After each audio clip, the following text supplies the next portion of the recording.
성녀 마리아 파우스티나 수녀의 일기 6월. 오 저의 예수님, 새로운 수도회가 창설될 것이라는 확신을 제게 주셔서 한없이 기쁩니다. 저는 이제 이 문제에 대해서는 한 점의 의혹의 그림자도 없습니다. 그리고 이 수도회가 하느님께 드릴 영광이 얼마나 클 것인지도 보고 있습니다. 이 수도회는 하느님의 가장 위대한 속성, 곧 그분의 거룩한 자비를 반영해주는 거울이 될 것입니다. 수녀들은 끊임없이 자신들을 위해서 그리고 전 세계를 위해서 하느님의 자비를 간청하는 중재의 기도를 할 것입니다. 그리고 모든 자비의 행위는 하느님의 사랑으로부터 흘러나올 것이고, 그리고 그들을 채우는 사랑은 넘쳐 흐를 것입니다. 수녀들은 하느님의 이 가장 위대한 속성, 곧 자비를 자신들의 것으로 만들기 위해서 노력할 것이고 자비로 살 것입니다. 그리고 다른 사람들이 자비를 알고 주님의 선하심에 의탁하도록 인도할 것입니다. 하느님 자비의 수도에는 아름다운 정원 안에 있는 벌집처럼 하느님의 교회 안에 있을 것이고 온유하게 숨어 있을 것입니다. 밀초가 하느님의 영광을 위해서 타고 있는 동안 수녀들은 이웃들의 영혼에게 꿀을 먹여주기 위해서 벌들처럼 일할 것입니다.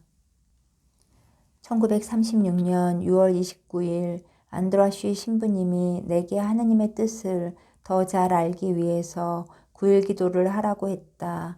나는 육체적인 고행도 하면서 열심히 기도했다. 9일 기도가 끝날 무렵 나는 내적인 빛을 받았다. 또한 수도회가 창설될 것이며 이것을 하느님께서 기뻐하실 것이라는 확신을 얻었다. 많은 어려움과 역경에도 불구하고 완전한 평화와 힘이 높은 곳으로부터 내 영혼 안으로 들어왔다. 나는 아무것도 하느님의 뜻에 저항하거나 하느님의 뜻이 수포로 돌아가게 할 수 없다는 것을 알게 되었다. 나는 온갖 종류의 장애와 박해와 고통에도 불구하고 그리고 본능적인 저항감과 두려움에도 불구하고 하느님의 뜻을 수행해야 한다는 사실을 깨달았다. 나는 모든 완덕의 추구와 모든 성덕은 하느님의 뜻을 수행하는 데에 있다는 것을 깨달았다. 하느님의 뜻을 완전히 성취하는 것이 성덕 안의 성장을 의미하는 것이다. 여기에는 한 점의 의혹도 없다. 하느님의 빛을 받고 하느님께서 우리에게 무엇을 원하시는지도 알고 그러면서도 하느님의 뜻을 수행하지 않는 것은 하느님의 엄위하심에 반항하는 크나큰 범죄이다. 그런 영혼은 하느님께로부터 완전히 버림을 받아야 마땅하다. 그런 영혼은 크나큰 빛을 가지고 있으면서도 하느님의 뜻을 행하지 않은 사탄을 닮는 것이다. 많은 역경에도 불구하고 하느님의 뜻을 올바로 이해하면서 그 뜻에 언제나 충실하게 따랐음을 성찰할 때 아주 신비스러운 평화가 내 영혼 안으로 들어왔다. 오 예수님, 제가 주님의 뜻을 알게 되면 그것을 실천하는 은총도 함께 제게 내려주십시오. 오 하느님. 7월 14일 나는 3시에 소포치코 신부님으로부터 편지를 한 통 받았다. 오 예수님, 제가 어떤 고통을 당하는지는 주님만이 아십니다. 그러나 저는 침묵을 지키고 이 고통에 대해서는 어떤 피조물에게도 말하지 않겠습니다. 아무도 저를 위로해 줄 수 없다는 것을 제가 잘 알고 있기 때문입니다. 오 하느님, 주님만이 저의 모든 것입니다. 그리고 주님의 거룩한 뜻이 저의 양식입니다.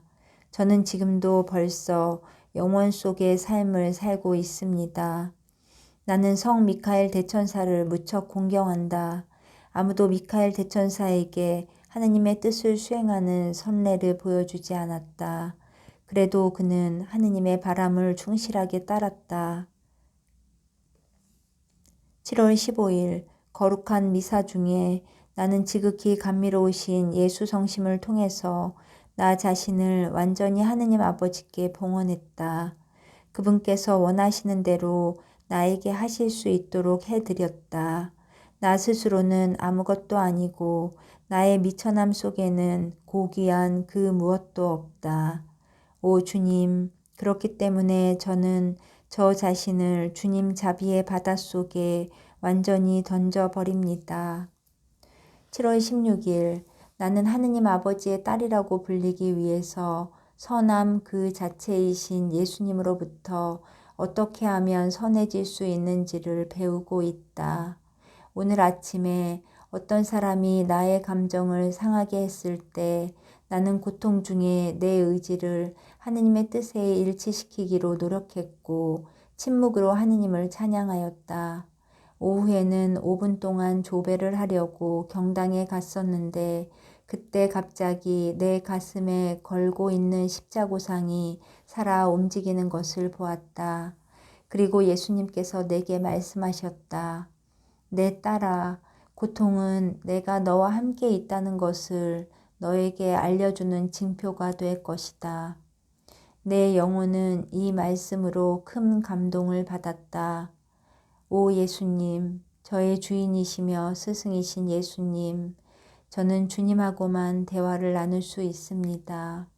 오 하느님, 어떤 사람하고도 주님과 이야기할 때처럼 편안하게 이야기할 수는 없습니다. 내 영적 삶 속에서 나는 언제나 사제의 손을 잡고 갈 것이다.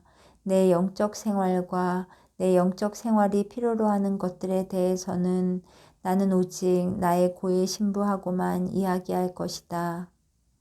1936년 8월 4일 2시간이나 내적인 고통이 계속되었다. 죽음과 같은 고통. 갑자기 하느님의 현존이 나를 점령하고 나는 마치 내가 정의로우신 하느님의 권능 아래에 들어가고 있는 것처럼 느꼈다. 그분의 정의가 내 골수에까지 파고들었다. 그리고 외적으로 나는 힘과 의식을 잃었다. 이때 나는 하느님의 지극히 거룩하심과 나 자신의 한없는 미천함을 깨닫게 되었다. 엄청난 고통이 내 영혼을 짓눌렀다. 영혼은 자신의 모든 행위에 결점이 없지 않다는 것을 인식한다. 그때 신뢰의 힘이 영혼 안에서 깨어나고 영혼은 온 힘을 다해서 하느님을 열망한다. 그런 중에도 영혼은 자신이 얼마나 미천한지를 보고 그리고 자신을 둘러싸고 있는 모든 것들이 모두 허망하다는 것을 본다. 그러면서도 그런 거룩함을 대면하다니, 오 불쌍한 영혼. 8월 13일 나는 온종일 무서운 유혹에 시달렸다. 하느님께 대한 불경의 소리가 내 입술로 몰려왔고 나는 거룩하고 신성한 모든 것에 대해 거부감을 느꼈다. 나는 온종일 이런 것들과의 싸움을 계속했다. 저녁이 되자 내 정신은 무겁게 짓눌렸다. 고해 신부님에게 이런 것들을 이야기하는 것이 무슨 소용이란 말인가. 그는 이런 것을 비웃을 것이다. 거부감과 절망이 내 영혼을 가득 채웠고 이런 상태에서는 절대로 영성체를 할 수 없을 것이라는 생각이 들었다. 영성체를 할 수 없다는 생각을 하자 아주 큰 고통이 내 영혼을 사로잡았고 그 때문에 나는 경당 안에서 큰 소리로 울 뻔했다. 그러나 갑자기 나는 수녀들이 거기에 있다는 것을 의식하게 되었고 그래서 정원으로 나가 거기 숨어서 큰 소리로 울기라도 하려고 마음먹었다.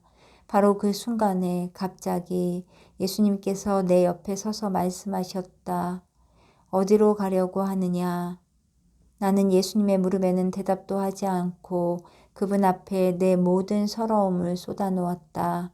그러자 사탄의 유혹들이 물러갔다. 그때 예수님께서 말씀하셨다. 내가 가지고 있는 내적 평화는 은총이다. 그리고 그분은 즉시 사라지셨다. 나는 행복감과 신비스러운 평화를 느꼈다. 참으로 한순간에 이처럼 크나큰 평화가 되돌아오다니. 이런 일을 해주실 수 있는 분은 오직 예수님 뿐이시다. 그분은 가장 높으신 주님이시다.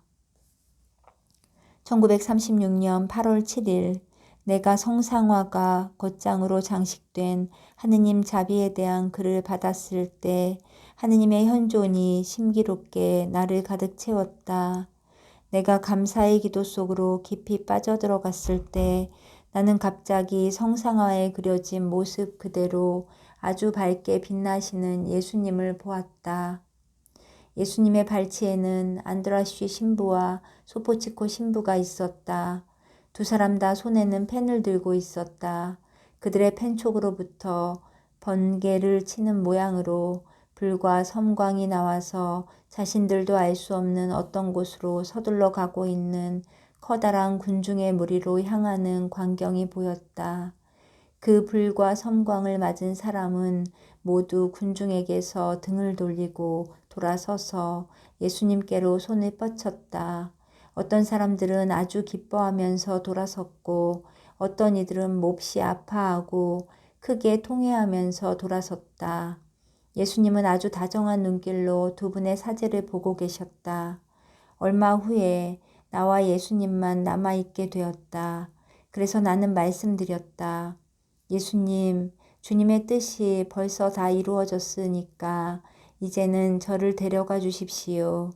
예수님께서 대답하셨다. 나의 뜻이 내 안에서는 아직 완전히 이루어지지 않았다. 너는 아직도 고통을 더 많이 받아야 한다. 그러나 내가 너와 함께 있으니 두려워하지 마라. 나는 주님과 함께 안드라슈 신부와 소포치코 신부에 대해서 많은 이야기를 나누었다. 나는 내가 주님께 청하는 것은 아무것도 그분이 거절하지 않으실 것이라는 것을 안다. 그리고 내가 청하는 것을 그들에게 주실 것이라는 것도 안다. 나는 예수님께서 그들을 얼마나 많이 사랑하시는지를 알고 또 느낀다.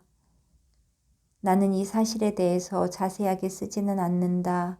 그렇지만 나는 이 사실을 알고 있고 또 이것 때문에 나는 헤아릴 수 없이 행복하다.